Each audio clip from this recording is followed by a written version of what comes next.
that producer ran into Sean Connery and said, "I should have just given you the $1 million."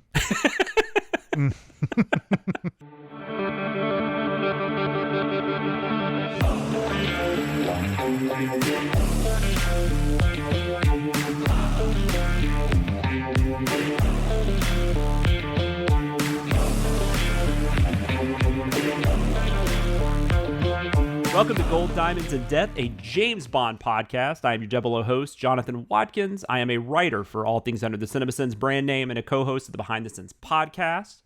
Joining me each and every week for this endeavor, he's the co-founder of Cinemasins. He co-hosts the weekly podcast, Recotopia, and he's also one of my good friends, and he loves this movie we're about to talk about. You know, it's funny. We'll get into it. But I may I should say your name. This is Chris Atkinson. Yes, present. I will have probably more positive things to say about this movie than you think. Man, I didn't hate watching it. Mm-hmm. I'll just say that. But yeah, let's dig into it, man. So our first segment is called Eon Flux. This is a journey. I'm gonna make a movie! We have to go back, Kate. Wow, how did you know all that stuff? I did my research. I don't understand any of this. What the fuck is going on? We are going to scour through the history of Eon Productions, although not this week, and give you all the highs and lows that went into the makings of these films. So yes, that is my typical intro to that segment. This is one of two movies we will for sure be reviewing throughout this podcast series that was not an Eon production. This was somebody else that had rights to one of the novels, in this case, Casino Royale, because Casino Royale from 1967 is the movie we're going to talk about, and made it separately from the super popular Bond series that was going on at the time. In fact, Casino Royale came out not literally, but right around 2 months before You Only Live Twice, which is, of course, what we'll talk about next week. And did not make as money as You Only Live Twice, but was a hit. Mm-hmm. And I'm still, after watching this movie, I'm surprised. I'm kind of glad. It actually kind of makes me happy that a movie like this could be a hit, though, even if you don't like it. It's still just one of those things where you're just like, what is going on? Like, this is, it would be like, I don't know. I don't even know a comparison. It's not like we haven't had weird movies be hits. But as we mentioned in the Dr. No episode, our very first episode, Casino Royale was technically the first adaptation because there was an episode of a CBS series called Climax. It was their second or third episode, maybe. If you go back and listen to the Dr. No episode, there's more details about it. But it was just an episode of an anthology series that CBS was trying to get off the ground. And so this was one of the stories that they adapted. And they had, I think, an American playing James Bond, and he's not very James Bondy. It's Barry. Hold on one second. I didn't write him down. I did write that Peter Lorre. I know Peter Lorre played Le Chiffre. Makes total sense. That name gets called two different things in this movie. Somebody says Le Chiffre, and then somebody else says like Le Chiffre or something. And I'm there are two things I'm certain about on this.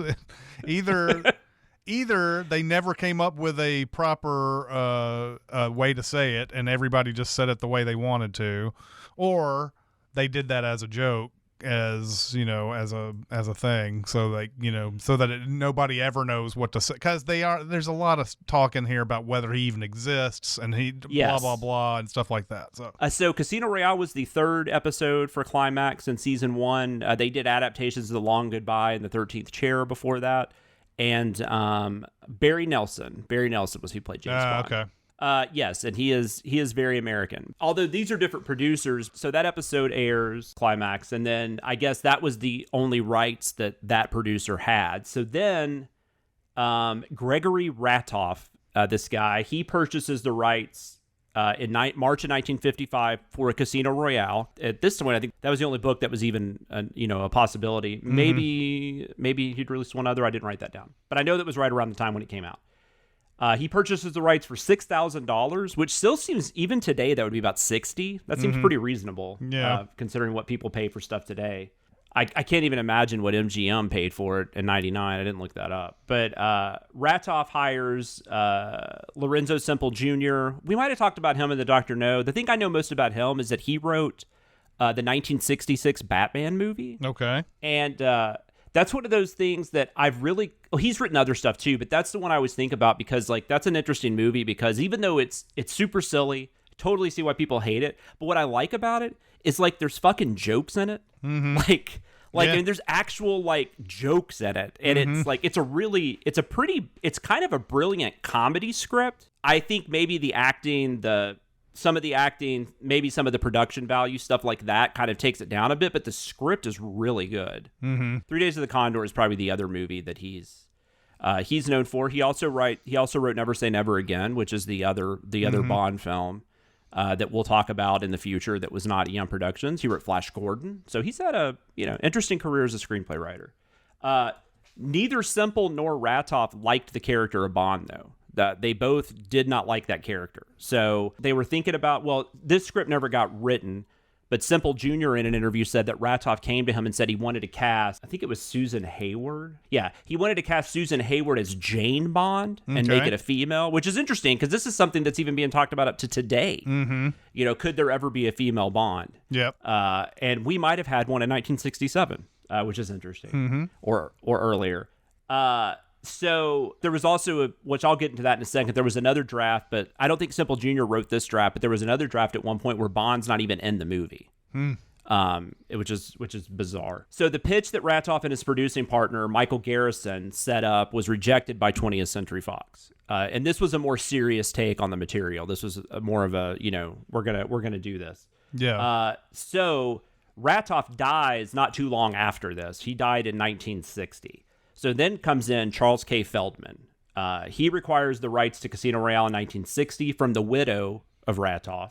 And Albert Broccoli offered Feldman money to own the rights to Casino Royale, but Feldman turned down the offer. One of Feldman's good friends, Howard Hawks, they started working together on getting a film up and running. They considered Lee Brackett. She was an early, like, really good female screenplay writer that actually, was known. And she wrote Rio Bravo, The Big Sleep, The Long Goodbye. I mean, just great fucking movies. And they were wanting to get Cary Grant to play Bond. Okay. Which I think we mentioned in Dr. No. I think we mentioned he was one of the early possibilities. Popular choice for that, yeah. Which I guess I kind of see it. Like, if you watch North by Northwest, I can kind of, even though that's funny because you're kind of taking away from North by Northwest the totally opposite of what it's saying because he's actually not a spy in that. But he is very debonair. He looks good in a suit. So I mean, I get it. But in 1964, what the hell am I talking about? In 1964, Feldman attempted to get the movie made. He approached Broccoli and Harry Saltzman, who at this point had already made Dr. No and I guess From Russia with Love, or they were in the middle of whatever. He approaches them and tries to get them to come in with him because he wanted it.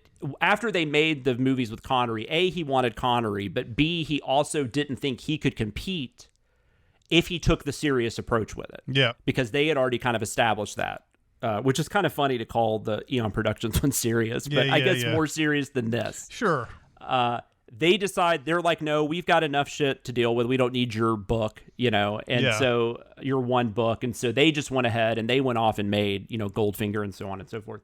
And so he decided to make it a parody because he couldn't compete. He was just going to make a parody, more of a satire, spoof, which is interesting to me because when this movie starts production, there's maybe been 4 Bond films. And the idea that they went ahead and made a parody of something, and it's not like there was other films like Bond. Like, those come later. But, like, Bond was a completely different type of spy film than what was being made. So it's just kind of weird that, like, they made a parody of something that was, like... It's almost the equivalent of, like, those guys that made, like, Date Movie and Epic Movie and stuff, where they got to the point where they were making parodies of trailers because the movies themselves hadn't come out yet. Yeah. So they were making parodies of scenes that we only saw in trailers. It was so weird. Yep. Not quite that crazy, and... This movie's way better than the couple of their movies I've seen. But do you remember their names? I hate just it's Friedberg and Seltzer are the last names. Friedberg and it's Seltzer, like Aaron Friedberg and Aaron Seltzer. Yeah. Yes, Jason Friedberg and Aaron Seltzer. Yeah, they co-wrote Scary Movie, I think, and then they kind of went off on their own. But that was the first one was clearly a Wayans production, and then they went on and did their own stuff like Date Movie and Epic Movie and things like that. It makes you makes you really appreciate the Wayans family. Yep. Well, and then there's a. I mean, this is a super tangent, but they also the Wayans believe that after Scary Movie 2, that franchise was just stolen from them because they didn't do anything past Part 2, and they were basically they were just ripped from them after that. They didn't get to do any of the other ones. I mean, don't give away our Scary Movie franchise reviews. Our next podcast following this. Yep. They're already in the can though. So. Mm-hmm. But no, yeah, you're right. Because I even remember like Marlon or Sean did an interview, and they said they were working on Scary Movie 3, and it was good, but it was going to take a different direction, and it was going to be a parody of like fantasy movies because at that time, like Lord of the Rings and all that stuff, and like Harry Potter. And then that just never happened. So obviously they decided to go a different direction, and then Friedberg and Seltzer did Epic Movie. So I mean, it's Anyways, to get back to Bond. Yep. A few things about Charles K. Feldman. I just was reading about him. It was kind of interesting. He earned his law degree at USC, and he started working as a lawyer for talent agencies. And in 1932, he decided to actually become a talent agent, and he formed his own agency with Adeline Schulberg and Charles Boyer, who I always think of Gaslight as like kind of Charles Boyer's an awesome actor. Yep. He's also in Casino Royale that we're talking about. He plays Legrand. Him and Joan Bennett were two of the first stars that they got as clients. Joan Bennett is a classic film star. That's probably what most people that know her probably know her from that. Like she was in the original Father of the Bride and the sequel. I think she was the daughter. I'm not positive about that. But she was with Spencer Tracy in the 50s. But I always remember her in a couple of roles. She played Elizabeth Collins on Dark Shadows, the soap opera, and she was Madame Blanc in the original Suspiria. That was her last role. So, but anyways, those were a couple of the people that were their clients. He started a bunch of stuff because right now when he became a talent agent in the 30s, the studio system was a big deal, and that studios were taking actors. They would sign them to like 10-year contracts or whatever. And it was kind of one of those things where actors were getting screwed out of a lot of money, or they were just being shelved because the studio had a different actor. They didn't want to be in competition with this one. So you had a lot of shady stuff going on. So Feldman was one of the first people to actually got studios to sign one picture deals with the clients. And then they could go work with multiple studios. So this was kind of one of the first instances where stuff like that happened. He would also bundle stars together and sell them to a picture as one unit, which I thought was interesting. And then he would also buy story ideas himself, and then he would get unemployed writers to write screenplays. And then if it struck his fancy, he would go ahead and try to sell that along with the actors. So he was kind of an interesting. He was changing the way talent agencies were starting to work. So I thought that was cool. 1942, he was working with the likes of John Wayne, Marlene Dietrich, and Randolph Scott. He was also the one who suggested that Howard Hawks' Big Sleep be recut. If you've ever read, I'm not going to get into all that, but if you read about the production of the original Big Sleep from the 40s, it's pretty fascinating, like what all went into that. And it ended up being a great movie. It's Humphrey Bogart and Lauren Bacall. And apparently Lauren Bacall just had a much smaller role in it, which she doesn't have a very big role in the book either, the Raymond Chandler novel that it's based on. But they added a lot with her. I mean, they had ridiculous chemistry, which obviously that ended up with them being married and everything. And then some other movies Feldman produced: Streetcar Named Desire, 7 Year Itch, Heaven Knows Mr. Allison, which Deborah Kerr was in, and she's also in Casino Royale. But then he died on May 25th, 1968 of pancreatic cancer, which I can't even imagine. Ben Hecht is a name I kept coming across. The continuity of like when these drafts were done and who was writing which one for some reason has kind of been lost from what I could tell. But Ben Hecht was a name that kept popping up on some drafts. How much influence he had on some of this stuff, people don't know, but they did say his drafts were more in line with the novel. Like they were a little more serious, and even with the comedy aspect, I think they followed the plot of the novel a lot more. And then Hecht's final draft, reportedly, if it was him, this was the one that didn't even have James Bond in it. He was replaced by a poker-playing American gangster, which is interesting because the 2006 Casino Royale has the game that they play, poker, which in the book it's baccarat, and in this movie it's baccarat. If you've ever played, I mean, poker's not the most interesting thing to film either, but if you've ever played baccarat, I mean, baccarat well, I mean, we got to see a Baccarat tournament in this movie for at least a little bit. Yep. Although I think if it was a serious version, it would have been played a lot differently. It would have been. Later draft had, and I feel like I couldn't find out if Wells was already on the movie at this point, because this sounds like something he would have fucking said to do. But a later draft had Lashif as a head of a network of brothels, and he was blackmailing high-ranking clients to help fund Spectre, which is another interesting thing. So it was Spectre. They had already used the Spectre name in this script, even though in the novels at this point it's Smersh, and in the final version of this film it's Smersh. It's not Spectre. I couldn't really tell if all of them were supposed to be Russian though, because I don't think the movie cared enough to let us know. I don't think it does. Heck dies from a heart attack in 1964. He had just finished his most recent draft and was going to turn it into Feldman, but he never got the chance. Joseph Heller comes on the project. He is, of course, a famous novelist who wrote Catch-22. He worked on a few weeks in 1965. Heller would go on at a later date to write an essay entitled How I Found James Bond, Lost My Self-Respect, and Almost Made $150,000 in My Spare Time. Script is then rewritten by Billy fucking Wilder, which is fascinating. By the time the film reached production, the only part of Heck's original idea, if it was Heck's, is that there was the idea of there being several Bonds, several James Bond characters. However, in Heck's version, there are other Bonds because the real James Bond has died, which I guess has to do with the poker player and all that kind of stuff. The tagline for this movie, Casino Royale, is too much for one James Bond, and that's because there's several characters playing people pretending to be Bond. Although I think the movie gets very confusing on this in a few places. Yep. But David Niven is Bond, and then everybody else is pretending to be for whatever reason. I mean, either it's because of them or, they're just, there's I don't know. Even a person playing Bond who, unless I just completely dozed off and didn't realize it, there's a person who plays Bond in here who basically disappears from the rest of the movie after he is introduced. And he's still in it a little bit, but the character, was one that character, Peter Sellers? No, Peter Sellers. Obviously, you'll get into Peter Sellers later. Yeah. But the one guy that they train to be like, so that women can't seduce him and everything.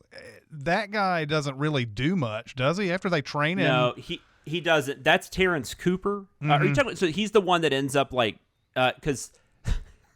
There's that scene where Moneypenny is flirting with them to try to figure out which one's going to be. Is that the one you're talking about? Yeah. And then they train him. They train him so Cooper. that women throw themselves at him, and he turns them down.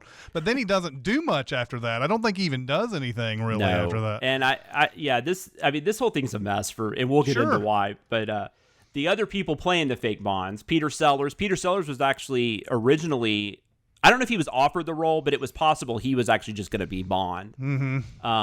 Ursula Andress, who is one of many people that are in several Bond films in this movie. But Ursula Andress, of course, Honey Rider in the first Doctor No.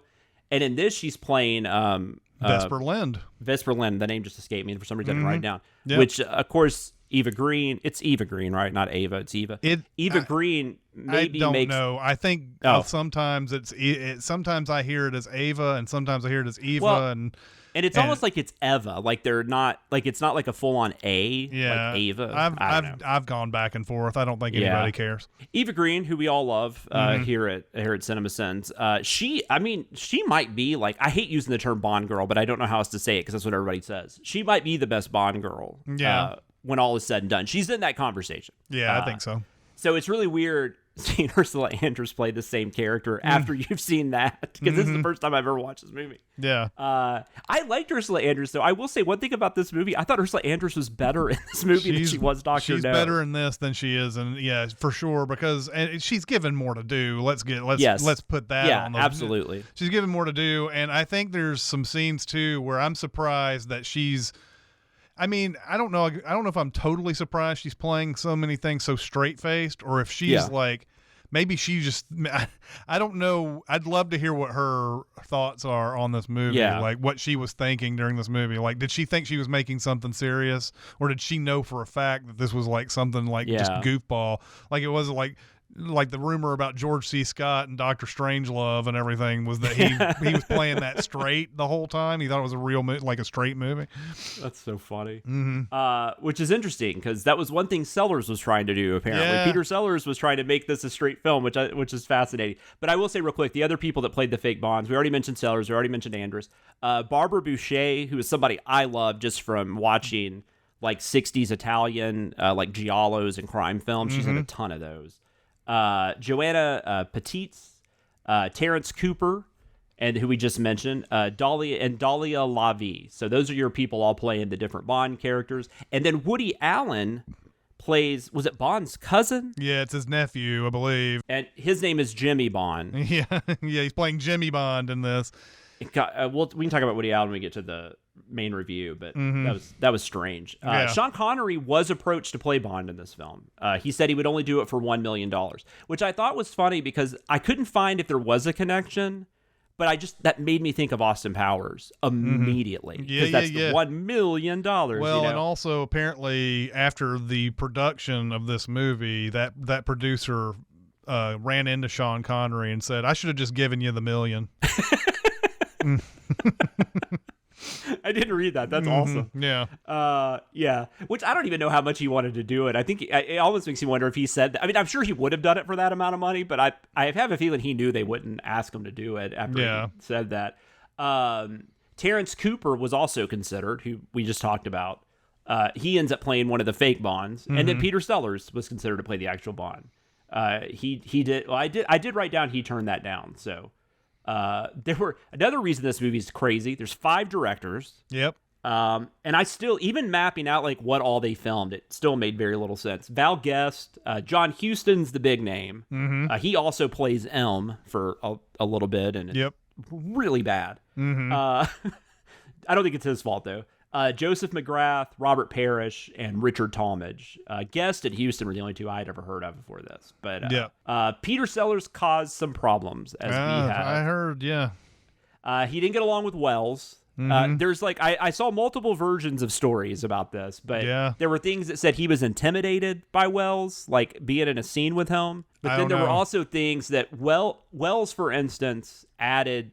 Like this is why I said I wonder if that Lashif with the brothels was something he came up with, because like there is, for those of you that haven't seen it, Wells plays Lashif, who Mads Mikkelsen plays in Casino Royale, if you're familiar with that. Peter Lorre played him in the original.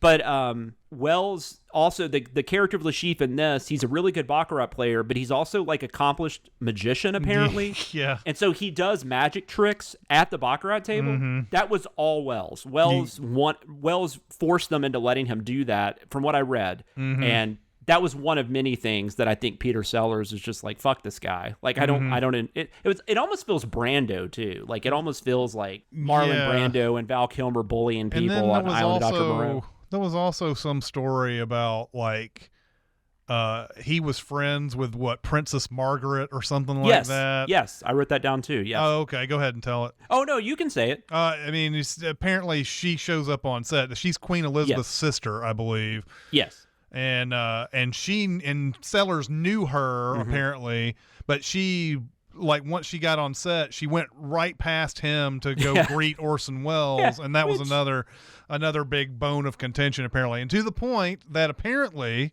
I don't know if you ran across this, apparently they didn't even shoot at the same time during that scene. I saw there were rumors of that. I couldn't find anything that said that actually happened, but there were different set stories from different people, but I'm sure it did happen. And that's not like that's never been done before. So and they wouldn't have to be in the same scene together. I don't think because or they wouldn't have to be on the stage together because they go back and forth. Just go back and forth. They never really show them in one shot. Yeah.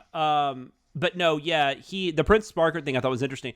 But I was also thinking, like, well, maybe because she knew him, she was like, well, I'm going to go introduce myself to Wells because I've never met him. Yeah. But when you're an egomaniac, you know, I think that's what happens, right? Like, you know, like, well, I'm important too. I've never been able, I guess, I mean, Sellers obviously was a movie star, but like when you look at his filmography, I don't know if it's just I don't know if it's kind of a Jerry Lewis thing where there's just not a lot of stuff that is held up for that, or not a lot of stuff that people go back and revisit. But I don't know. I don't know. It's weird. Peter Sellers just has a really weird filmography. It's interesting. Sellers, like his for me, the two movies that you go back and watch are Doctor Strangelove and Being There. Those are the two movies that you must watch for Peter Sellers. The other ones, he's obviously a very gifted comic actor, but in this movie, and what's that mystery movie he's in with Peter Falk and I was going to ask you. Actually, I was going to ask you if you had seen that Murder by Death. He plays Charlie Chan. Where he plays Charlie Chan, yes. And in this one, where he's doing a lot of accents and stuff in this too, where it's like oh yeah, that's the type of stuff that just doesn't hold up very well. But the guy there's a reason why he's considered a legend. Absolutely. When Pink he's Panther on and all that, yeah. When he's on, there are very few people that can touch him. It's kind of like, it's almost like Jim Carrey. I think that's kind of a decent comparison. I think they're very different approaches to comedy, but yeah, you're right. I was going to say I would throw Pink Panther, at least the first and second one, which there's Pink Panther and there's Shot in the Dark. But yeah, Strangelove, Being There is outstanding. Like Being There is amazing. That was his last, I guess, great role, and it was one of his last roles. Well, yeah, because he didn't. Yeah. He died pretty soon after that. It was early. He was dead because they released that one Pink Panther movie in like '82 or whatever. It's just unused footage of previous films when he's in it because he was dead. So it's weird. Trail of the Pink Panther, maybe. I don't know. They actually made a couple of Pink Panther movies after he died. Well, they made Son of the Pink Panther, but I mean, they made a couple pretty quickly after he died, like in the 80s. But he would be absent for days at a time, and he actually left the production before all of his scenes had been shot. They had to throw some stuff in to help out with that. There's a framing device at the beginning and the end with David Niven that wasn't in the script originally, so they threw that in. And then there's other scenes where they just had to cut around him. Yeah. But that actually, when you hear that, some stuff makes sense. Like, we never see him get captured by Smersh. Yeah. But we see him get in the cab. He says, "Follow Ursula Andress" or whatever. And then the next scene of him, he's being tortured. Yeah. So it's like they hadn't filmed it's some really over the top comic shot of him getting in a car and then follow him or whatever, and then it's like he's being tortured next shot. Yeah, and that's all, they couldn't, because they hadn't filmed the in between. This is also apparent. I didn't see this myself in the movie. I didn't know who the character was anyway, or the person was anyway. But he says follow that car, and the guy starts running after the car or whatever. And apparently that was like a world champion race car driver or something that does that. Hold on, what's his? I actually have him in here because he was a cameo. It was Sterling Moss. He was a British Formula One racing driver. He has an uncredited role. Watch Sterling Moss be like one of the guys who was in Ford v Ferrari, and we just just completely blanked on his name. No, I can't imagine. I'm he was just alive saying, at that watch point. it be something like that. Yeah, I'll admit I have no knowledge of racing. So if somebody wants to, after they've heard this episode, if they want to educate me, I'm more than happy to be, because I don't know anything. Peter O'Toole is also, he has an uncredited role, and he's in one of those scenes where he's playing bagpipes or something in heaven, or maybe he's not the one playing bagpipes, but he's in that weird scene. He's in that dream-like sequence, with all the people wondering, And it's reported that he took a case of champagne instead of getting paid money, is what I read. Yep. Angelica Houston, her dad, of course, is one of the directors. We only see her hands, but this is technically her big screen debut. Yeah. Agent Mimi's hands. They used Angelica Houston's instead. Also, the first theatrical appearance of David Prowse, who most people know as Darth Frankenstein, Vader. Yeah, and apparently, I forgot to write it down, but I read somewhere he was in there as a different character when he got cast, and then they changed it to this Frankenstein monster. I don't know. I don't know what's going on. We want to make that clear. He doesn't play Frankenstein. He plays Frankenstein's monster in this. Oh my god! If there's not a more annoying correction, I mean that's it's got to be the worst. It is when people say that. It's I fucking know. Yeah, shut up. Yeah, exactly. Oh, and then there's also, I will go back to Sellers real quick. The other thing I wanted to mention, which I kind of mentioned earlier, there was rumors that he was really wanting to even though it was a comedy, he wanted to take the role very seriously. And he would rewrite or improvise dialogue to kind of try to get it to go in that direction. And oddly enough, though, his scenes with Wells are the closest to anything that they actually technically took from the novel. Yeah. Even though it's completely different. Other interesting actors, there's a ton of people in this movie. The famous French actor, Jean-Paul Belmondo.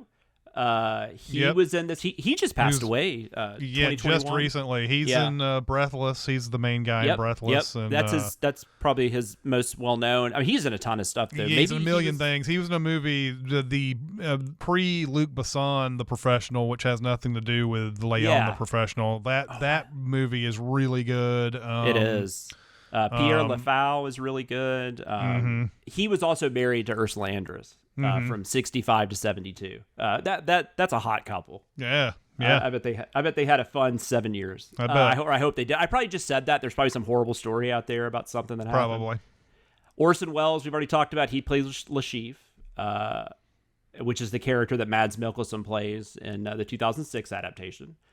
Many actors who have appeared in other Bond films were in this one as well. And because at first I was actually trying to figure this out, because I was thinking when I saw Ursula Andress, I was like, she's like only one of a couple people that I remember doing this, at least on a significant role. Oh my God, I just forgot her name. What is her name from? What are we trying to figure out? Let me just look. Oh, Maud Adams. Maud Adams was another one. She's in Octopussy, and then she's also in The Man with the Golden Gun. And then who played Mitchell? Oh, Joe Don Baker. Joe Don Baker is in he's a bad guy in Living Daylights, and then he's in a couple of the Brosnan films. Yep. Where he's kind of like a Felix Leiter. Kind of. Yep. Which then I started thinking, is Felix Leiter not in the Brosnan films? Because I thought about that Joe Don Baker role, and then I was like, I don't remember a Felix Leiter. I don't either. Yeah. I guess we'll find out. And maybe that was one of those weird ones they didn't have the rights to. Well, no, they had to have, because he's in the Dalton movies. I don't know. Oh, you know what? Maybe he gets killed in one of the Dalton movies. He does. Well, no, in the Dalton movie, he nearly gets killed, and then he shows up at the end, doesn't he? In License to Kill. I guess we'll find out. It's been a minute since I've watched it, but because he's the one that gets like attacked by the sharks or whatever, right? He does. But then I think he does live. I think you're right. He lives, I think, or maybe it's his wife that lives. That maybe somebody lives in that movie that shouldn't, and I can't remember who it was. And maybe look forward Felix to this dies. Conversation in like 13 weeks. Yeah.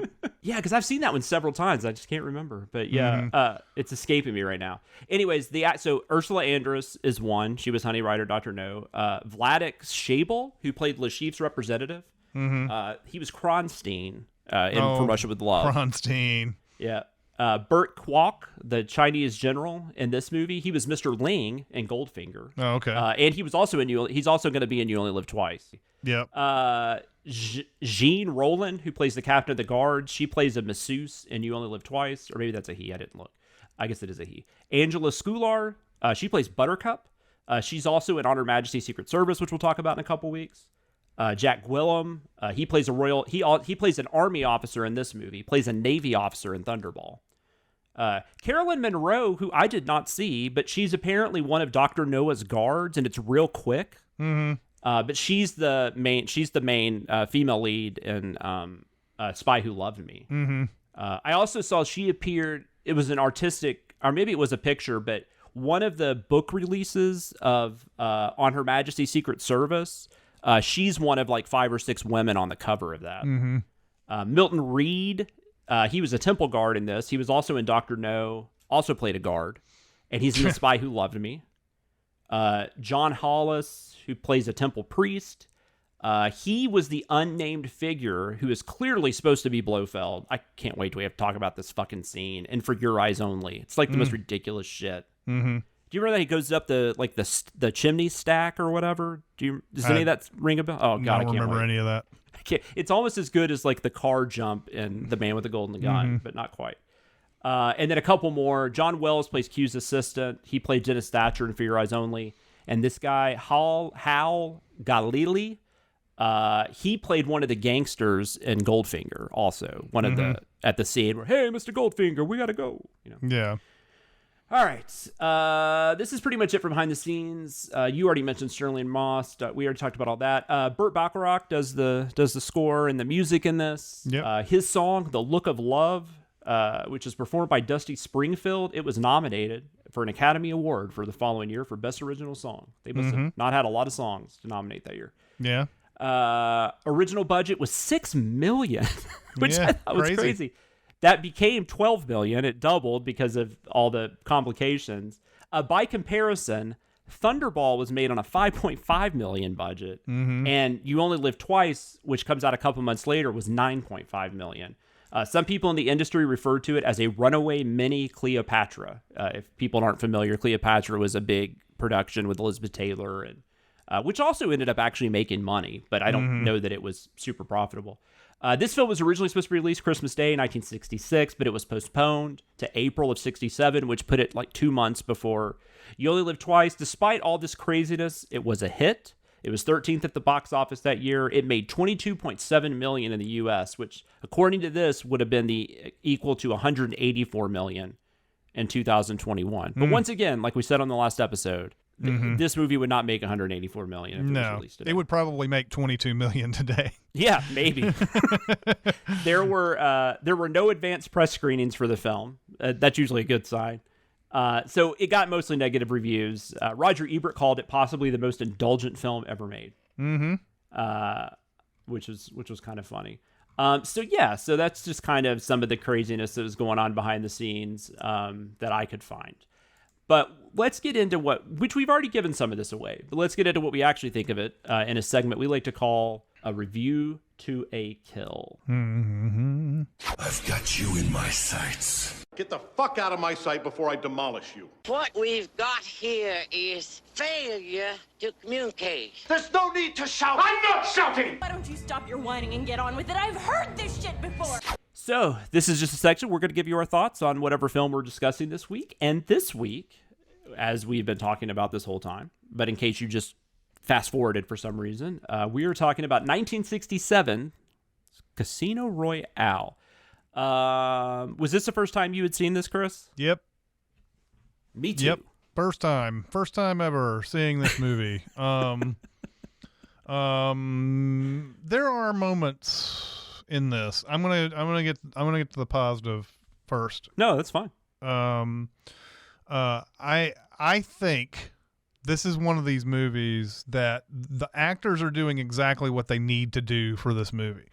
It is dry as hell when they are talking about outrageous things throughout this thing. It's so dry it can go past you a lot of times. That's how, because there's a point, like they'll show something ridiculous like Orson Welles doing magic during this Baccarat thing or whatever, and then it goes back to the room where they're watching him and everything, and he's like, Lashif is dominating at the Baccarat table, and he's mesmerizing with his magic in between hands or whatever, and they just go on. They don't talk about how crazy that is. They just move on. He makes a woman disappear. He lifts her, he elevates her or whatever in the air, levitates. Yeah, she and levitates. then later on we see like I think a trough full of people in it or something like above him that he's been keeping them in the whole time. It's crazy. It's so insane. There is a scene in here. There's a whole sequence of shots in here that I love, actually.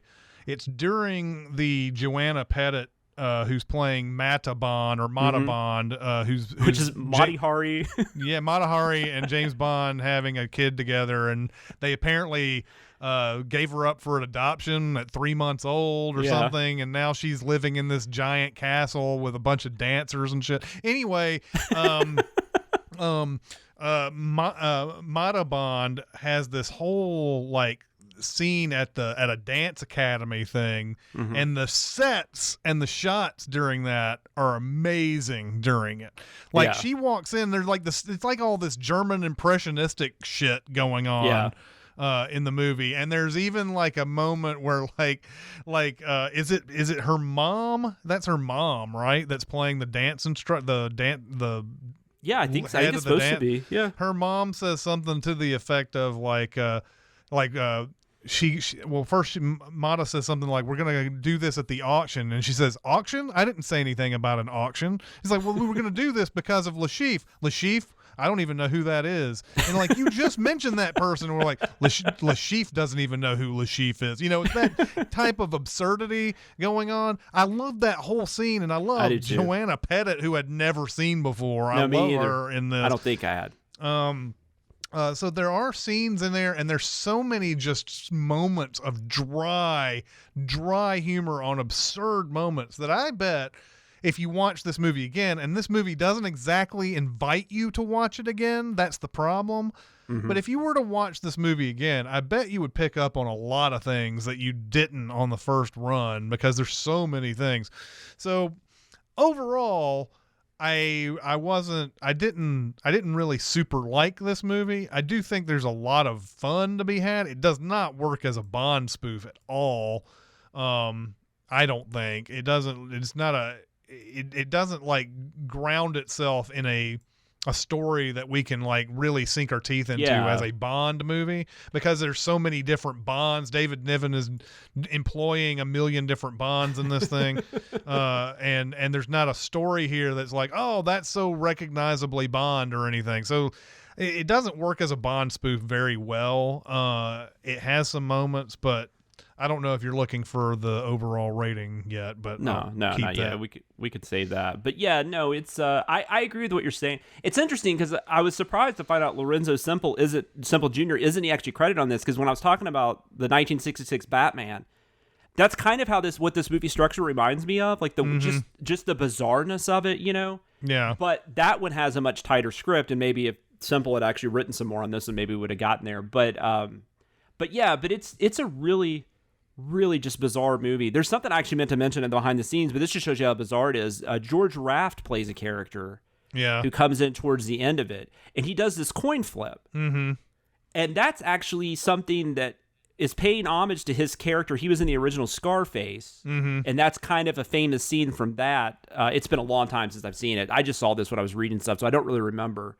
Yeah. But then I do remember he does it. I didn't realize it was George Raft, I guess, because I haven't seen Some Like It Hot in forever. But they parody that thing in Some Like It Hot as well, and then they do it again here. Mm-hmm. And it's like one of those things. How many people in like 1967 were watching this and go, "Oh, I know the coin George flip." Raft, totally, yeah. Mm-hmm. But that's the kind of movie I certainly this didn't. is. I read that in the trivia, and I was like, oh, yeah, okay, yeah. It's weird. I mean, but that's the kind of movie this is, right? This like and it also like, but it feels like something too where like we missed a bunch of stuff. I at one point wrote down, this almost feels like if Jay and Silent Bob Strike Back came out before Clerks, Chasing Amy, and Dogma.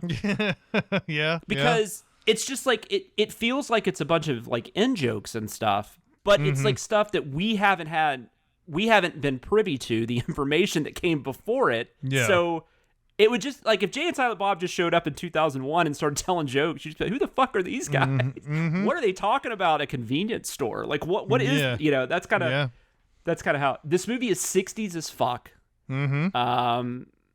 I don't really know how else to say that. I never have a great way to grasp it, but it's just super 60s. Like, this movie cannot have come out in any other decade. I think that a lot of the parody fails because I don't think there's enough available for them to parody. I mean, Bond has almost kind of started parodying himself. Yeah. Even in Thunderball. There's enough. And Goldfinger, for that matter. I'd say there's enough at this point. Now, if they were setting this to come out in 1966, they do have 4 movies to choose from at this point. But they're doing Casino Royale because, this is where I feel like you have some sort of producer ego thing where like, I bought the rights to Casino Royale and we're going to make a movie called Casino Royale. God damn it. And so that's what they do. And instead of saying, all right, well, we're just they could have just made a Bond spoof, I think, and then tried to make Casino Royale straight up later if they wanted to. Absolutely. And I'm thinking like, I'm sorry, go ahead. This movie right here, I mean, just don't call it Casino Royale. Just call it call it something. I mean, this has, to me, the movie that kept coming up because of all the stars and all the madcapness is It's a Mad, Mad, Mad, Yes. Mad World. That's the movie and that movie came out like 4 years before this, but Also 60s as fuck. also very 60s as fuck. And Which so, isn't like, a bad thing. No. But that movie, that's what seems to inspire this movie more than anything. And I feel like they could have done something else other than this. This is just something that you should have realized wasn't going to work immediately. Well, In Like Flint also came out this year. And oh, wow. That's what I just looked up because I wanted to make sure I was right on that because I didn't James write the year Coburn, down. right? Yeah. Yeah. And that's a movie that actually Mike Myers has often said really influenced what he ended up doing with Austin Powers. In fact, I think in one of the Austin Powers movies, he's watching one of the Flint movies. It's either that one or Our Man Flint. I've seen In Like Flint. It's been a long time. But I do remember the thing about it. I don't remember it being great, but it actually like has a story. Like there's actually like it's more like a spy comedy. Like it's more in the vein of something like the Melissa McCarthy movie Spy or something, where these are actual agents, but it's a comedic situation, like Get Smart or something like that, whatever. But not full on parody, but definitely, paying homage and making light of some of the Bond stuff. I think it's from what I remember, it's a much more successful version than what this is. But what this does have, like you're saying, and why I don't know that it would be, I mean, we'll get all through the Bond films and then we'll go back and look, but I don't think it would be my least favorite just because there are moments I quite enjoyed in this. And there are, I feel like I said, the script, there's way too many writers involved. There's way too many directors involved. And it's super noticeable that there's different directors because things just look different. And like David Niven is someone I love. He's okay in this. But I think a lot of that has to do with the writing. I don't think it's because of him. And I feel like this is the type of character he could play in his sleep. Yeah. It's funny you mentioned Murder by Death earlier, and he's in that. Him and Vanessa Redgrave play like the Nick and Nora Charles. Because if you haven't seen Murder by Death, anyone out there, this is a 1970s movie. Was it based on a play? I know it's written by Neil Simon. I think it's a Neil Simon, yeah.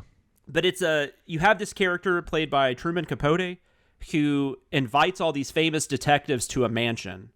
And all the detectives are clearly based on, pop culture detectives that we all know. Like Peter Falk plays like a Sam Spade, and we already said Peter Sellers plays a Charlie Chan, and that's as awful as you. Not to mention he even has like his son who is actually played by an Asian actor. Yeah. Oh, I can't even imagine that guy just that whole time. Like this is ridiculous. It's so ridiculous because that movie's so fun except for that. Yeah. Except for that. And that's another great example of. I just feel like that, and even something like that could go along with In Lake Flint. I mean, I think the best parodies are the ones that they end up being a very good version of what they're also trying to make fun of. Yeah. And that's hard to do. I mean, it's really hard to do. Yep. This is definitely not the worst attempt at that. No. We've already talked about Friedman and Seltzer and stuff. So Friedberg and Seltzer. Oh yeah, sorry. There's another guy. Well, there's another guy named Freeman that's been floating around in this. So like, yeah, it's gonna get confused. Yep. But yeah, so that's kind of my overall. I agree. I think there's.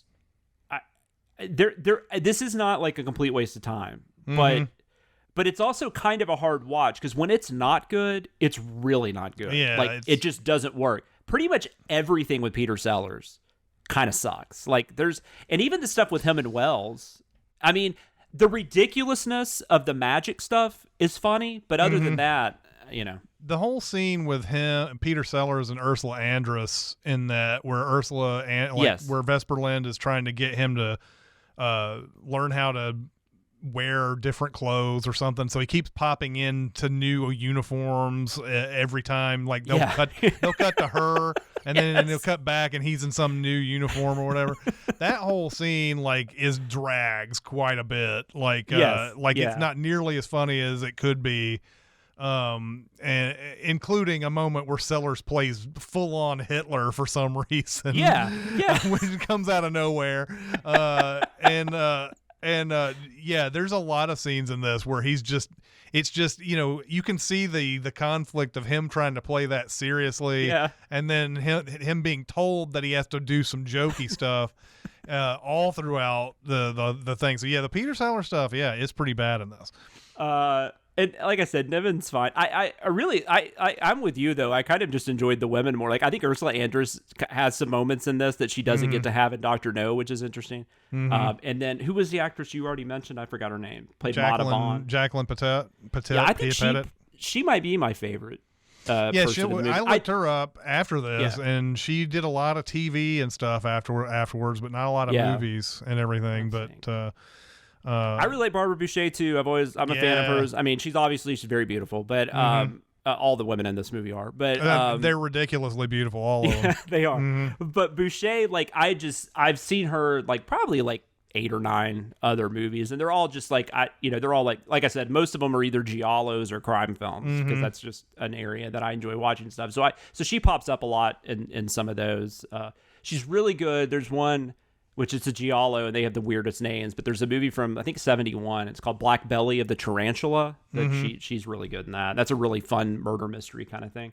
But we haven't talked about Woody Allen really. Woody Allen is in this. Yep. He plays Jimmy Bond, as we said, the nephew. It is like, it kind of reminded me of Chris Rock in Spiral, where it felt like Woody Allen was like working on like a tight 5 for like. Okay, yeah. That's a well, and from what I understand, he was sent to London to shoot scenes, and they put him in this expensive hotel, and then like because there were delays, he was just sitting around in an expensive hotel doing nothing, including one moment where he decided to just leave and went back to New York. Sounds right. For a while, and then he came back and does, and he also added a lot of ad libs and things like that. There are some things in this movie that are clearly Woody Allen. They are not. Yes, they are There's not no way. written by anybody else. So, and that's what I meant. And and he's not. I don't think I said this. He's not terrible by any means. And Woody Allen can be very funny. Obviously, I mean, despite everything about him, what you may or may not think today. Yeah. I mean, there's no reason to get in all that, I think, right now. But I mean, obviously the man has made movies that are, in the classic movie, zeitgeist, even today, stuff like Annie Hall. And this is like 10 years before Annie Hall, which is also crazy to think. Yeah. And he looks super young. Like he looks like he's just out of like college. Even though something. I think he's like 37 or something in this. Yeah. No, he definitely is. But yeah, he's got that line. It's like, he's like spinning off like all these like excuses he wants to give because they're about to execute him. And then at one point he just says, "What if I said I was pregnant?" Yeah. And it's just, it's the delivery of it is because it's in the middle of all these other things. And then I kind of like that scene too, because then he climbs the wall. He gets away from them, climbs the wall, ends up in another person's execution. Yeah. You're halfway expecting him to get shot there too, because he's not in the movie very much. Except, of course, when we find out he's the surprise, behind it all villain. Oh, yeah. That's another. Yeah, Dr. Noah. Yeah, That's what his Dr. name Noah. is. Yep. But he is, from what I got out of that, he is actually his nephew, though, right? He became evil on top of that, I guess. Like, yeah, something to that effect, yeah. I don't know. It's so bizarre. This movie, and if people are listening to this that haven't watched it, like, we're not doing a very good job of but I don't even know how to describe what's going on. I mean, Chris mentioned that David Niven, well, we should say David Niven is Bond, who's been retired for like 20 years, I think is what they say, which makes sense because Niven's quite a bit older. And there's even a part where he goes into MI6 or or is it MI6? MI5. He goes into MI5. I think it's MI6 or whatever. One of the 5 or 6. It's either one. whatever works. But he goes in and he sees Moneypenny and he's like, "Oh, you haven't changed today." And she's like, "Oh, it's because I'm her daughter." He's like, "Oh, So like, he keeps running. They keep reminding him of his age all the way through this. Wasn't he? He was an original. They wanted him to be Bond, right? Yeah, he was one of the names. I think he was even more so than like Cary Grant. From what I remember, he was genuinely like he was considered for the role, but then so he was born in 1910. So he was 50. He was like 56 probably when they filmed this. That's pretty old. I'm surprised that I'm not saying Bond couldn't be older, but I don't know. That's just I'm having a hard time buying that he would have jumped on because he would have been, I guess, 50 when they started figuring out what they were going to do. Maybe he would have been like maybe in the 50s, so maybe he's like 48 or something. Yeah. But yeah, and we're talking about crap. Sorry. We're talking about that scene with him and Moneypenny's daughter, which is Barbara Boucher. And then we already mentioned that M is in this for a minute, played by John Huston, who I don't think anyone could have done anything with that little bit of a role, but man, it's for some reason, because it's John Huston, you kind of like focus on it. Well, and it was super odd too. Yeah. I didn't really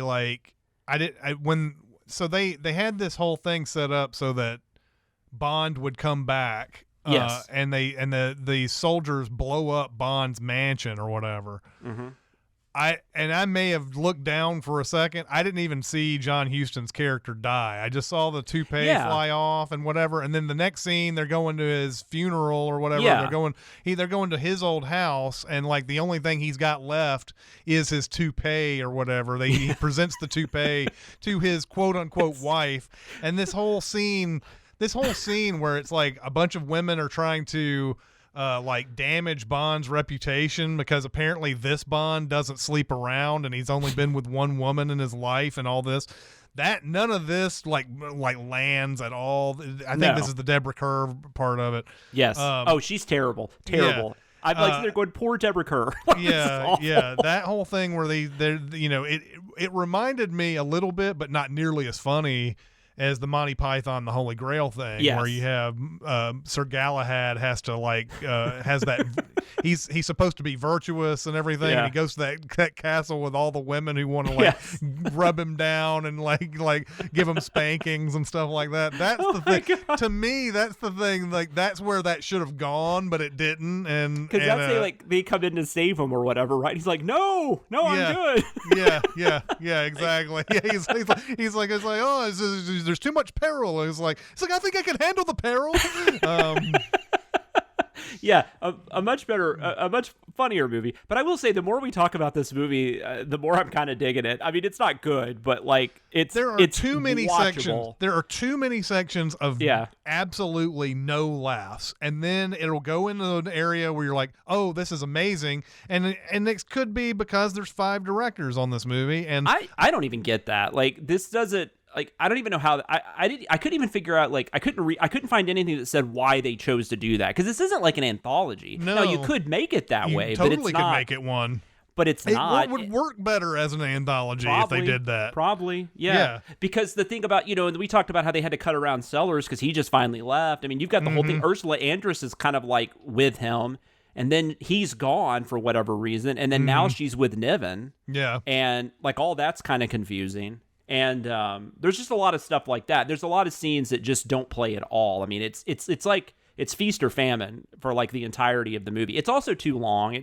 It's over 2 hours. Mm-hmm. There's no reason for it to be over 2 hours. And then there's that fight at the end where they've gone over the top ridiculous, which I enjoy, but it just goes on too long. It's just a big fight at the end where it's like Native Americans show up out of nowhere. Oh my God. It was like Blazing Saddles. It felt like Blazing Saddles where they end up on the movie set. Yeah. And you've got like the Busby Berkeley dancers. yeah. That's what it reminded me of. Yeah.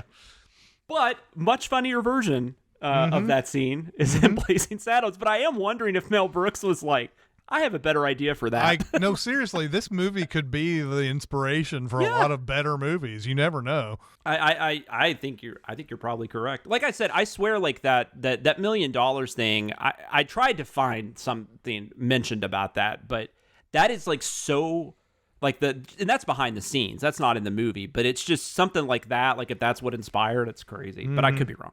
Yeah. It seems hard to, All right. I don't know what else to say. I mean, it's a weird movie because I kind of don't recommend it because it's not very good. But at the same time, if any of this sounds interesting, I would say watch it because you never know.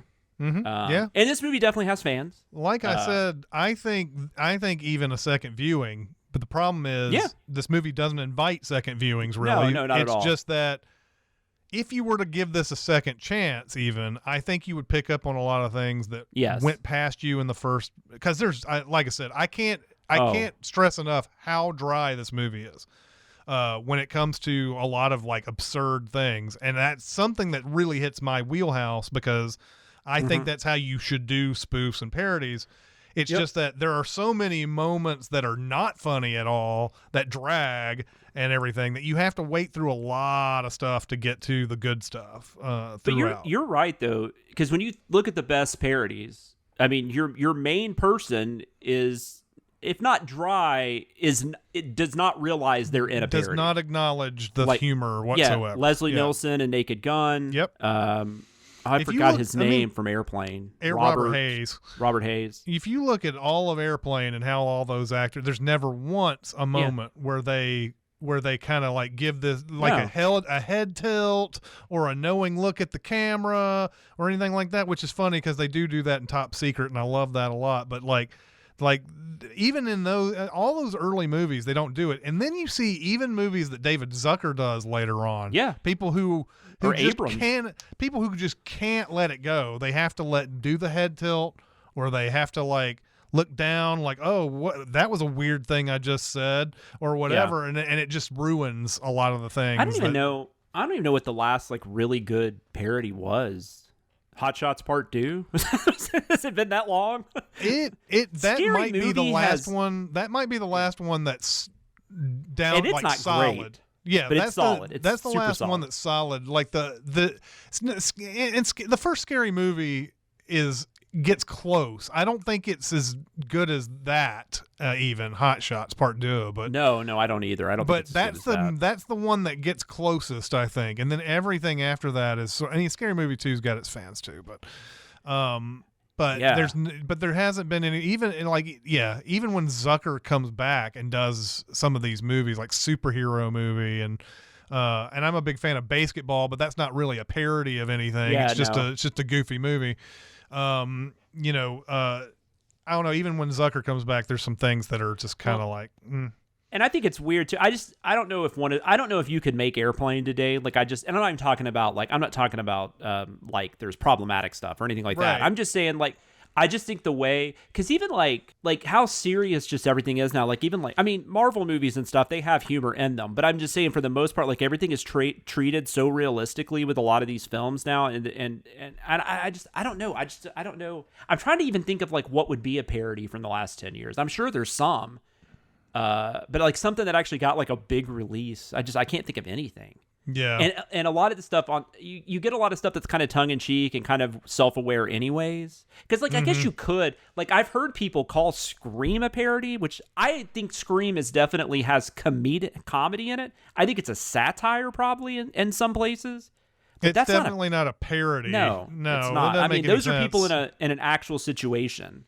Yeah. I mean, but it's self-aware. To be a parody, you have to be taking a template from some other movies to like, and you have to be constantly on that ground making fun of those movies throughout. That's why I don't consider Basketball one, even though there are I'm with smaller parodies within it.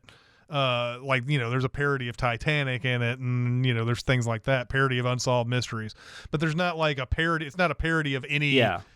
I guess you could say it's of sports movies, but what sports movies really? So exactly, and I think actually to get away from the realistic thing, I think what I mean to say is everything feels very self-aware these days, and so like because Scream really kind of maybe started that, but Scream, and not that there weren't movies before that were self-aware, but Scream is super self-aware of what it is, and I think that's one of the problems with Scary Movie. Scary Movie also has some problematic shit in it, some humor that even in 1999 we should have known better, but as far as like, but it's weird to watch it.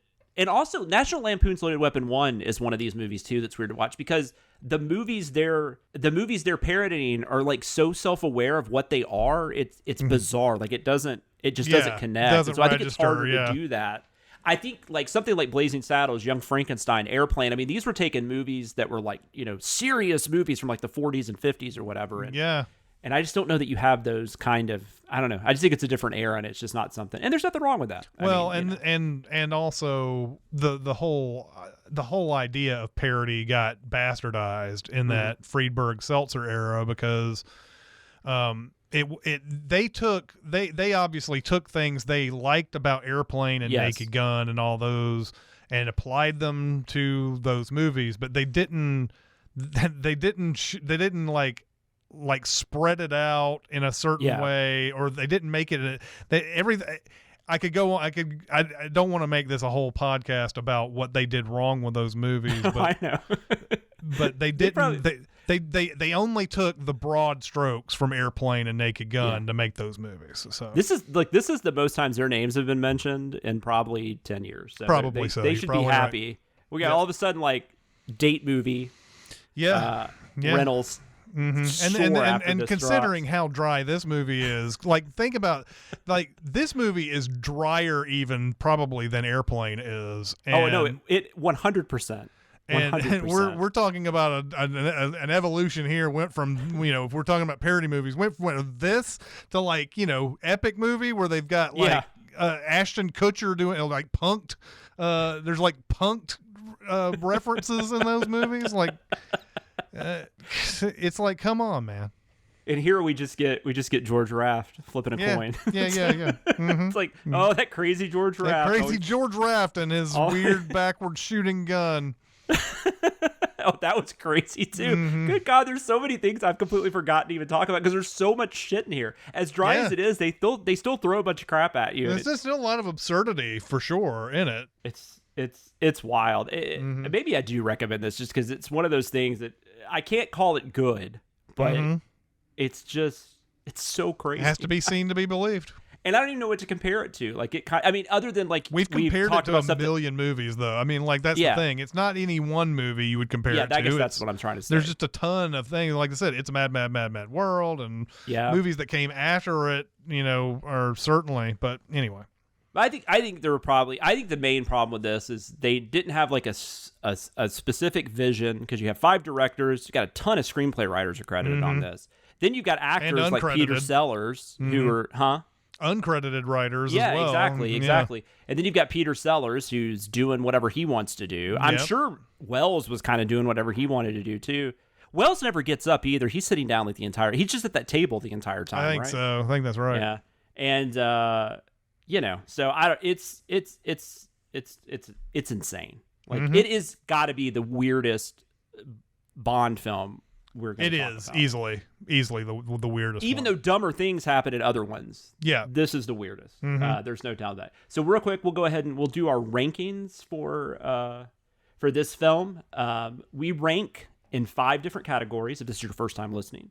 Our scale is based on something that Bond holds near and dear to his heart, as long as they are shaken and not stirred. So we are ranking from 1 to 5 martinis, 5 being the best damn liquid that has ever passed your lips, and 1 being the well liquor you had to settle for or were too drunk to care that night. You know what I'm saying? You know what I'm saying? So our first section that we rate is just, overall feeling towards the movie, like what we've been talking about. Like what would you give that? There are enough things in this that drag it out of being a 1. Yes, that I'm going to give it a 2 out of 5. Yeah.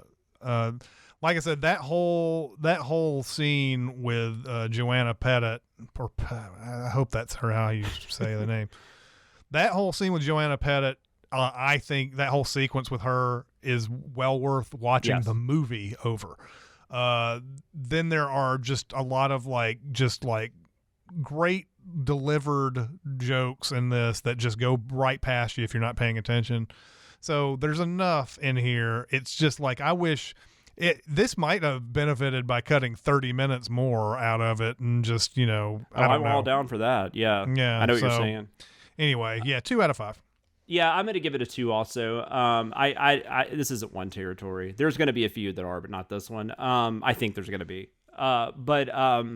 Yeah, no. That other scene with Pettit, and maybe you did mention this, and I can't remember, but that whole bit where she's like seducing that guy. I can't remember who it is that she's dealing with, but she's seducing that guy, but has no interest in him whatsoever. Mm-hmm. And do you remember what I'm talking about? She plays that scene really well too. Yeah. I remember. Yeah.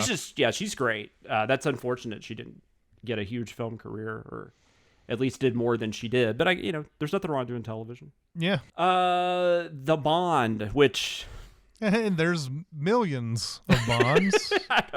Look, there's not one that stands out here as anything that would be higher than a 1, I don't think. In fact, I would give zeros to a couple of them if I could. On a scale of 1 to 5, they're all 1s. The one that I actually thought was most intriguing, and I brought that up, the Terrence Cooper one. Yeah. Could have been one that got above a 1 if they had followed through on his story, but like it looked like they just wanted to make a joke about how they were training a Bond to turn down women, and they didn't really do anything with him. Well, and that was the only time they could, because Niven was older and was retired and all that stuff. So I think that felt like the only time they could kind of, because there's this whole scene like after Boucher's kissing him, and then she's like, then she's like alone with him. Mm-hmm. And then she's making all these excuses like, well, he's like keeps kissing her. And she's like, well, I've got to interview like 5 more people, stuff like that. I feel like that scene's supposed to be kind of making fun of the whole ladies man aspect to and it's pretty good. Like it's a pretty good scene because both of them play off each other really well. And it's just such a ridiculous scene because like she comes in, I don't know if I mentioned this, we were talking about the scene earlier, but she comes in, there's like 10 dudes lined up. She comes in like a nightie. Like a nightgown, but like a see-through nightgown, and she's just got like underwear on underneath it. Yeah, and then she just starts kissing the men. And then when she gets to Cooper, she's like, everybody else just go or whatever. Yeah, that's the one. That's the one we need to train because we need to have someone who is irresistible to women, but won't sleep with the women. And I thought that had a good chance of being something, but apparently that's just what they wanted to do with that. Just make that joke. Yeah. And I think then so. Move on. Yeah, I think so. I'm 1. There's nothing that really, other than maybe that little bit, because Niven, I just like David Niven, so like I can just watch him, but like he's doing like a version of a character that even prior to that he had played a bunch of times. And it's just not well written. So I don't think there's anything he can. I don't think it's his fault. Well, and even like the one who's playing your main quote unquote Bond, Peter Sellers, is really not playing a Bond. Not at all. That's the thing. That's the part of the story is David Niven is trying to call everybody Bond in this so that it'll be confusing for people. But like, but he's playing like Sellers. I don't know if we even mentioned this. He's playing a guy who's good at Baccarat. That's the reason why they get him. He's written a book on Baccarat. His name's like Evelyn Trimble. Trimble. And like he's written a book on Baccarat. And just like the whole Superman thing, they're like, well, we're going to have to disguise you some way. And it's taking off his glasses, which is is the thing. So yeah, even him, like, he's not really a Bond in any real sense whatsoever in this. And even the parts that he plays well are not, it's not very good. Our next thing we rate is the villain / henchman. I guess in this case it would be Lashif and Dr. Noah, I guess would be our villains. Yeah. I'm saying that's a 1. I didn't care for. I don't think they elevate above. Lashif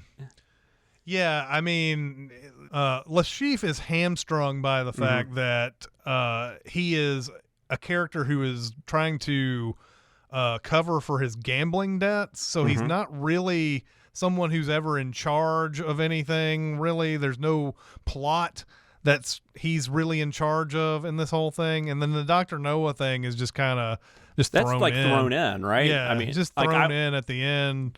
Well, and that's another thing. This movie is so bad. Even it's all over the place. That's part of the problem. But it doesn't even like what it does have. It doesn't structure it well. Because like you're not thinking, oh, there's going to be another villain. There's nothing in the movie that makes you think there's going to be another person behind except for Smirsh. Like we know Smirsh exists, but like I don't know that when he ends up being a villain, I just didn't. Although there is that one funny moment where Niven goes towards him and runs into the glass wall that somehow he made pop up. Yeah. So yeah, those are definitely, there's nothing interesting there. This is going to be a boring one to talk about, I guess. Maybe we should skip the ratings on this one. Our next is the gadgets and the gizmos, which there's, oddly enough, there's not a ton of that. I'm trying, I mean, there is a Q scene, kind of, but... Yeah. I don't Yeah, know. there's a Q scene, but he does. In fact, the only thing they do to make fun of gadgets in this is at the very beginning, where Bond can tell what all the different, like M and all them have on them already. Yeah, like he's like, oh, you're sporting those like portable bombs or whatever. Like he's naming what they have hidden underneath their shirts or something like that, and that's the only real, there's a Q scene and that's it. There's no point in the movie really where they use something for comedic effect. And I'm surprised because you would think that would be like an automatic. Like, let's have some really... Seriously, I think this has got to be a byproduct of the fact that this was the rights of this were owned before any Bond movies were made, and they didn't appear to have patterned anything after any Bond movie that had come out before that. So... It's really a strange movie to watch. I agree. Just based on that. Yeah. So yeah. I mean, I'm definitely giving the gadgets and gizmos a 1 because there's just nothing here. Yeah. I mean, or maybe just a not available. Whatever. I don't. The Bond song. So they don't have like an opening or they do have a song over the credits, but it's this weird thing where like I don't remember when it starts, but there's this. Maybe it's with a Peter Sellers character where there's that weird song about what he's doing. Yeah. And like they play part of that over the closing credits. There was a song it's in one of the scenes with Ursula Andress, and it's I said it earlier, now I forgot what it was called. It's the Burt Bacharach. It was nominated. Look of Love? Yes, Look of Love. And so that's played like kind of in the middle of the movie. It's fine. Like it's not terrible. It's not Thunderball. No. So I'd probably give it 2. Yeah, it's about a 2. Yeah, so sorry. Yeah, the ratings on that one, it was some of the stuff just didn't factor in because of how different this movie was. So anyways, all right, so the last thing we have to talk about, which will not be very long, but I do want to talk a little bit about the book that this was adapted from, and that is in a segment we like to call The Spy Who Reads Me. Reading is one of my very favorite things to do. Whoa! I'm not reading that crap. Summarize it in 1 word. Now you want to talk about reading? Let's talk about reading. How can you read this? There's no pictures. Cinemasins might have taught you that books don't matter, but for this segment, we're willing to concede it at least kind of does. We're going to give you the nitty-gritty on what is similar to what you saw on the screen, what is different, and there will be plenty of what the hell was Ian Fleming smoking when he wrote this. So this book which we'll talk about the book in more detail probably. We talk about the 2006 thing. I will say for this, I love this book. This is, of the Bond books I've read, this is my favorite. A lot of it has to do with the way he writes the tournament, because it's like, I don't know anything about Baccarat. That is not a game. I think maybe I've played it a couple times, like at a casino, but it was like a table version, and it was dumbed down, I guess. And I don't really completely understand the strategy in it, because you're just getting random cards from a shoe. I'm completely ignorant. There was a point where I read the rules, and there's different versions of Baccarat out there. So like, I read the rules. Think of that Simpsons episode. Oh yeah. The rules of Baccarat. Yeah, I read the rules on it one time, and I was sitting there going, well, it sounds like the main version of this game has no skill, really. It's just, it's basically like you draw 2 cards, and if you have a higher number, then you win. Yeah, I guess it's probably like blackjack, where but this version seems more like blackjack. Yes. Yeah, but it's that, and it kind of is that in the book too. But it's really, I like the way he writes all that in the book, because it's like half. I don't know if it's half the book, but it's not a very long book. I don't even know if it's 200 pages. So it's probably 30 or 30 pages. I guess in this one, like they decide, you decide whether you want to hold your whole, or you want to draw one card, and you can go over. Yes, if you do. Yeah, if you go over a certain amount, you hit Baccarat or whatever they call it, and that means you've whatever. What is it in blackjack? I can't think of what they say, but I don't play a lot of blackjack either. But yes, I think that's where the strategy comes. Whether or not you should take another card, and B, play it off like you've got something more than you do. Because I know, like in that last hand in the movie, he's only got a 5, but the way he plays it, he gets Lashif to keep getting cards, and then of course Lashif goes over the amount. I like it in the book though. The way he writes that whole tournament is really interesting, and I don't think this or the 2006 capture that, even though 2006 is a different game, but it's still the same setup. Yeah. But it really goes into a lot in the book about like what Bond is thinking and how he's strategizing, and I don't know, it's just pretty fascinating. That's definitely more than anything has ever done with any kind of game he plays in any of these movies. You never know. Yeah, like and we'll get into it in the 2006 Casino Royale, but they make it seem like Bond is this great poker player, but of course it ends up just being I just happen to get lucky hands. Anyway, go ahead. No, I know what you're saying. I was gonna say, it's like Bond is so good that he got a straight flush when everybody else had insane hands as well. Exactly, that they could go all in with. Yep. But he does in the book. He loses his money and then he gets more money from. I don't know if it's Felix. I don't know that it is in the book. I can't remember. I forgot to write that down. But that happens in the 2006 version as well, where he well, and I guess it does kind of in this too. Although it's real quick. They don't really. He just says, my credit's good. I'll take another 400 million or whatever, 400,000 or whatever. Yeah.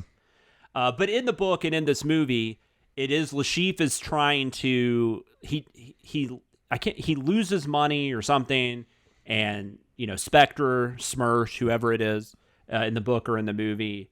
He has to get money back to them, and then so he decides to host this tournament, which also has some drawbacks for me because I'm like, how does Spectre not know he's doing it for this reason, and why?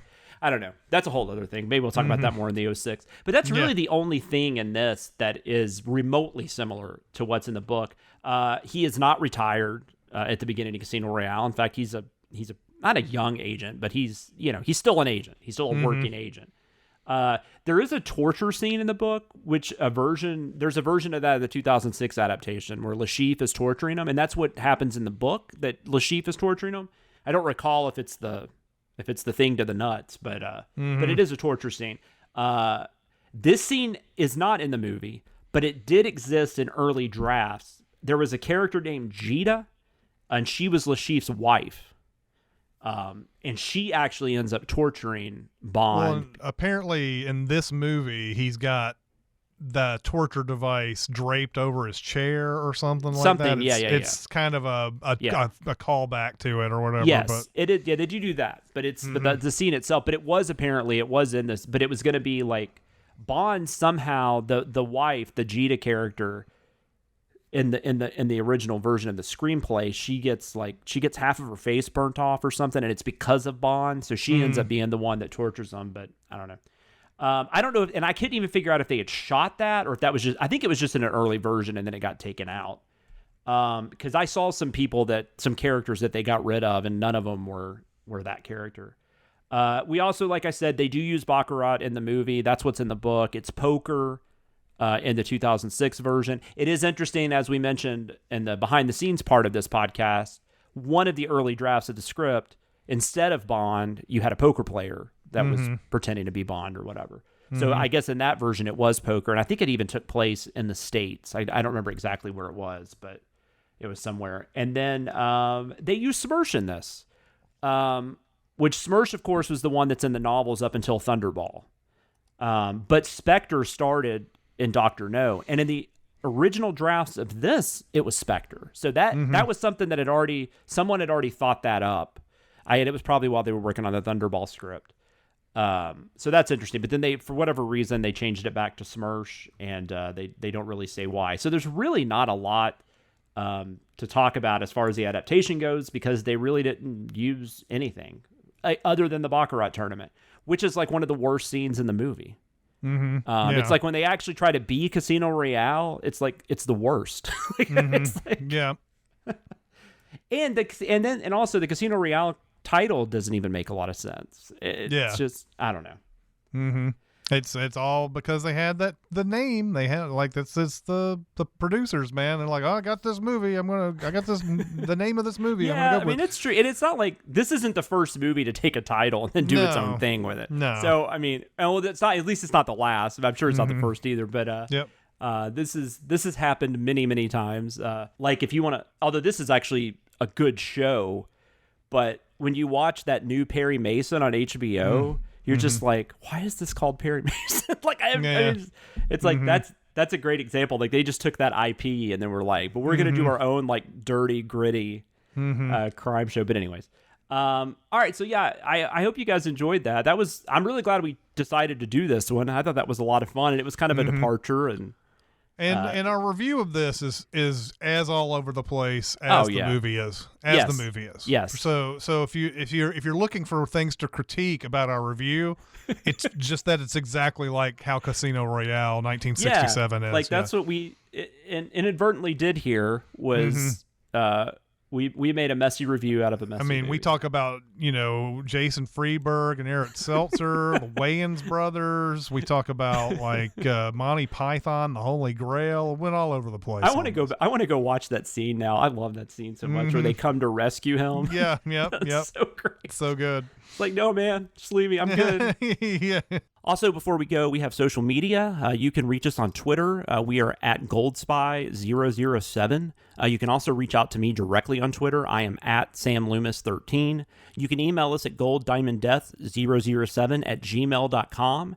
And if you like this podcast and other things under the Cinemasins brand, we also have a Patreon you can join at patreon.com/Cinemasins. And if you have a second to leave us a 5-star review at your podcast listening app of choice, we would appreciate it. All right, guys. Well, thank you for joining us this week. We hope you will join us again next week when we will talk about You Only Live Twice, which just came out 2 months after this. So we're still going to be in 1967. Until then, keep the martinis dry and shaken, the Baccarat shoe moving, and the Aston Martin fully gassed. This is Chris Atkinson and Jonathan Watkins signing off, and we will see you next mission.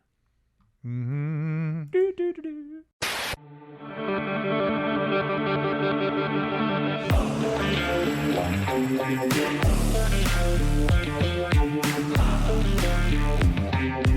you.